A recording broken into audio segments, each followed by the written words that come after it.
দেশে বেকারত্ব বেড়ে যাওয়ায় কর্মসংস্থানের জরুরি পরিস্থিতি চলছে বলে মনে করছেন অর্থনীতিবিদরা। তাদের মতে চলমান অর্থনৈতিক, রাজনৈতিক ও সামাজিক অস্থিরতা পরিস্থিতিকে আরও জটিল করে তুলেছে।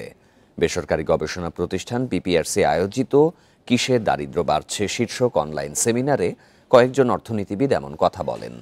শনিবার রাতে সেমিনারে মূল প্রবন্ধ উপস্থাপন করেন পিপিআরসি নির্বাহী চেয়ারম্যান হোসেন জিল্লুর রহমান। তিনি বলেন, ৩ বছরে দারিদ্র্যের হার বেড়ে ২৮% হয়েছে। আরও 18% মানুষ অর্থনৈতিকভাবে ঝুঁকিপূর্ণ অবস্থায়। বেকার মানুষের সংখ্যা বেড়ে দাঁড়িয়েছে ২৭,৩০,০০০-এ।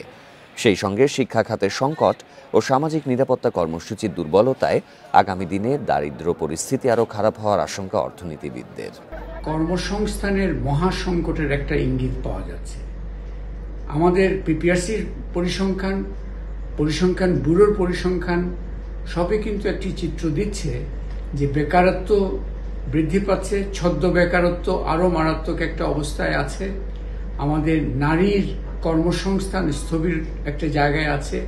শিক্ষিত বেকারত্বের বিষয়টা বেড়েছে এবং এটাকে অত্যন্ত একটা চিন্তার বিষয় হয়ে দাঁড়িয়েছে।